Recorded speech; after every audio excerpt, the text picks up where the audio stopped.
if you still have a sweet tooth, the number one recommendation that I can give you is just cut out all processed things. But I just want to emphasize that the long term should always be to cut out sweetness, protein bars, protein shakes, all those things. Because as long as you keep them, your brain never really forgets. The craving is still there. And it should take around 14 days for most people for cravings to completely disappear, right?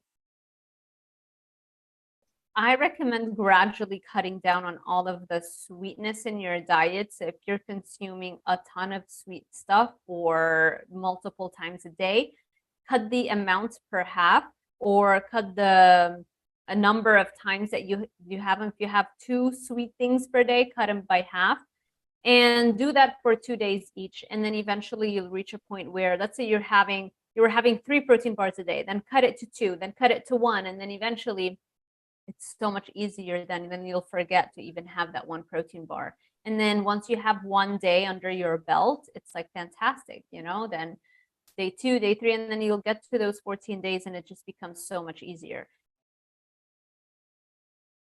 Exercise also helps so much because it stimulates the brain's dopamine system to produce all of that dopamine, and also it increases dopamine receptors, so that even when you're not working out, your just baseline level is much higher in terms of mood and dopamine function. That's the main reason why people are tempted or are vulnerable to outside sources of dopamine, which come in the form of addictive foods or come in the form of sweetness. Whatever they're training right now, I would recommend that you increase the intensity and the volume of your training so that it increases even more dopamine and D2 receptors. So there's like a dose-dependent relationship between how much exercise, volume of exercise, and the intensity of exercise. The more of those you have, the more dopamine you have, and the more dopamine receptors you have, because you need both to really experience the high that comes from having optimal dopamine levels all the time. But yeah, I just use the regular taco seasoning. My hubby likes to use the spicy one. I don't like spicy stuff. So so that really is minimal sugar in terms of the amount of flavor that it gives the food. Other than that, I mean, you can use whatever kinds of spices that you like. Just make sure you always check the ingredient list, because similarly to what happened to me, sometimes if it's a blend, you might not realize how much added carbohydrates and sweet stuff it's got. And so if your goal is to reverse diabetes or maintain a regular blood sugar levels, then sugar in the form of seasonings can quickly add up throughout the day. Key thing is to make sure the carbs are ultra low or zero, and then pretty much okay to use it, right? Then yes, then you should be fine. There's always the chance that you might react to, because remember, those are still plant foods, right? And so if you have an autoimmune condition, you really want to be careful. And if someone thinks there might be allergic to something, then they can do an elimination diet and they'll narrow it down. Right? Yeah. And again, my hope is always to transition everybody eventually to a carnivore diet, even if you feel like you don't have an outward reaction or you don't have multiple sclerosis symptoms or any kind of autoimmune disease symptoms, it's best to prevent them from happening. Because if you eat those foods, even if it's spices and seasonings and plant foods over 10, 20, 30, 40 years, eventually you will start to develop some autoimmunity. And so we want to prevent that from ever happening. It's not as bad just because it doesn't have as many omega-6, which are the most inflammatory kinds of fats, which make up the vast majority of all the other oils on the market. But it may not be real olive oil, right? It may be canola and olive. You want to be careful. That's true. The store's brand, pretty cheap, $5.98.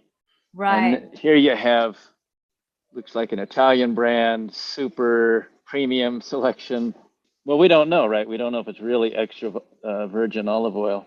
We want to check the ingredients to make sure that it doesn't say a blend, because sometimes they'll say olive oil, but then it's actually a blend where they mix a small amount of olive oil with other things. And every once in a while, we'll hear in the news that some researchers decided to do the good work for us and they'll go and they'll check, and it'll turn out that even the olive oils don't have actual olive oil. So there's a lot of tampering involved. So I would make sure that the company is reputable that you're buying from. And I would say the same thing with avocado oil. That also happened, where it was, I think, like what, 80% of the avocado oils were not really. Compared to other oils, you're good with olive oil, you're good with avocado oil, and coconut oil. All the other ones that you're showing right now, those are the worst, right? All of those vegetable oils, whether it's sunflower, safflower, all of those, you do not want to touch them. Right, even if it has a heart on it, right? Yeah, no. You do not want to listen to the American Heart Association if you really want to achieve optimal cardiovascular health. They're the last people that are going to get you there.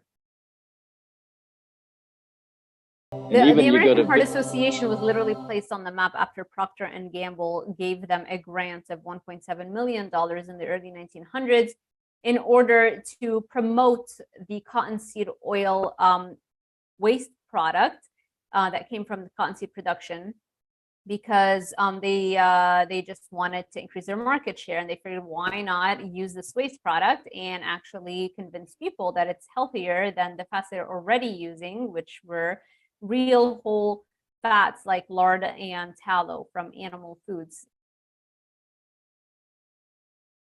And so the American Heart Association was, nobody knew about them. They were a small little organization, literally like 5 or 6 cardiologists that headed small, tiny little groups. And they gave them $1.7 million. And they were like, in exchange for that, we'd like for you to use your authority figure and tell everybody how much healthier it is to consume those highly processed engine lubricants instead of the competition, which we were eating, which were real whole food animal fats. And the only reason the American Heart Association has any influence or power whatsoever is because they've accepted all of these tons of money and collaborations with processed food companies, and that's why they have the money. All of these organizations are in a way the same, because the reason why they're large organizations is because they have sped up the process instead of relying on actually reversing diabetes, which I don't think they believe they could do.